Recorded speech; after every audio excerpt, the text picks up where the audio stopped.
What's one thing about you that nobody knows? Ooh, I'm great at yo-yo.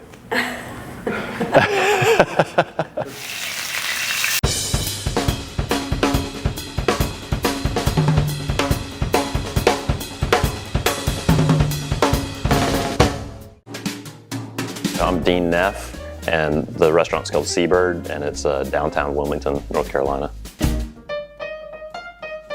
It took me a long time to sort of establish the roots of my cooking. As a child, I grew up in Savannah, so I was very in touch with the ocean. We were always, hanging out at the ocean or fishing in boats. I wanted to cook everything we caught, and it was, a situation where my dad was, like, we're throwing the shark back, you're not gonna eat the shark tonight, so that's kind of like my early cooking memories. And all of my professional career, or most of it, I was kind of landlocked and sort of lost touch with that.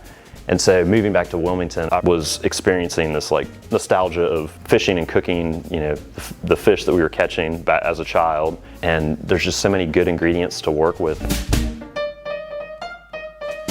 This dish is like the one thing that at the end of a day, I'll pack one into a quart container and take it home.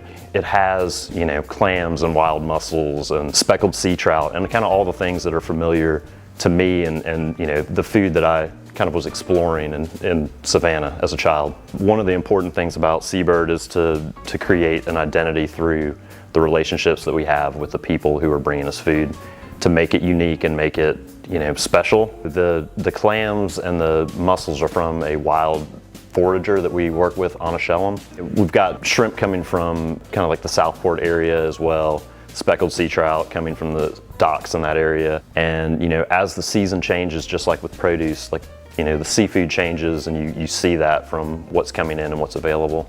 Seasonal seafood and trying to be as sustainable as possible is kind of what it's all about.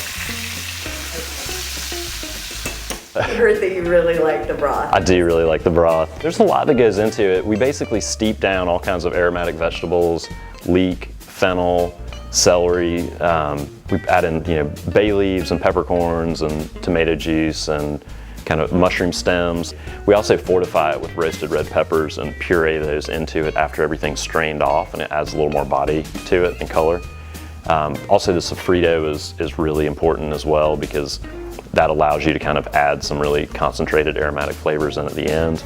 And then we also kind of steep in this organic dried seaweed, and it makes it just so delicious, like you just want to drink it. One of my favorite parts of this dish actually is the bread that our wonderful pastry chef, Jim DiCio, makes. He made this bene seed crusted seaweed bread, and it's a sourdough, and we basically just slice that and griddle it and put the roux on that.